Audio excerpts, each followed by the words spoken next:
భద్రం be careful brother, బట్టతలకు విగ్గే better. పూర్తి వివరాలకు చదవండి రేపటి సాక్షి దినపత్రిక. టీమిండియా కెప్టెన్ రోహిత్ శర్మ కోసం IPL franchisee Lucknow super giants 50 కోట్లైనా సరే ఖర్చు పెట్టబోతోంది. ఢిల్లీ క్యాపిటల్స్తో పోటీ నేపథ్యంలో హిట్మెన్కు ఇప్పటికే ఈ మేర భారీ ఆఫర్ కూడా ఇచ్చిందంటూ సోషల్ మీడియాలో కొద్ది రోజులుగా ప్రచారం జరుగుతోంది.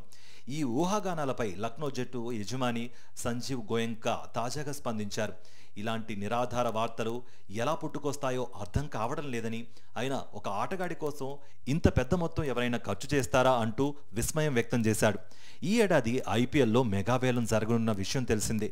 దీంతో కళ్లన్నీ దిగ్గజ బ్యాటర్ రోహిత్ శర్మపైనే ఉన్నాయి.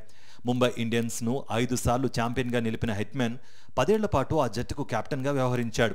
అయితే నిరుడు ఆల్రౌండర్ హార్దిక్ పాండ్యా రాకతో రోహిత్ను సారథ్య బాధ్యతల నుంచి తప్పించింది ముంబై ఇండియన్స్ మేనేజ్మెంట్. దీంతో అసంతృప్తికి లోనైన రోహిత్ ఆ జట్టును వీడాలని నిర్ణయించుకున్నట్లుగా ఊహాగానాలు వినిపించాయి.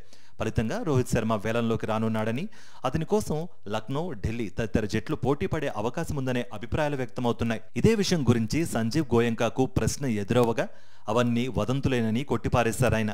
అసలు రోహిత్ వేలంలోకి వస్తాడో లేదో మీరే చెప్పండి అంటూ ఎదురు ప్రశ్నించారు. పోనీ రోహిత్ మీ విష్ లిస్ట్లో ఉన్నాడా అనే ప్రశ్నకు స్పందిస్తూ, ప్రతి ఒక్కరికి ఒక విష్ లిస్ట్ ఉంటుంది.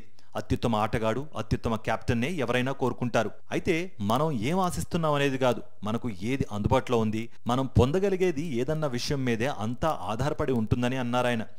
నేను కావాలనుకున్న వాళ్లను వేరే ఫ్రాంచైజీ దక్కించుకోవచ్చు కదా అని సంజీవ్ గోయంకా సమాధానం దాటివేశారు.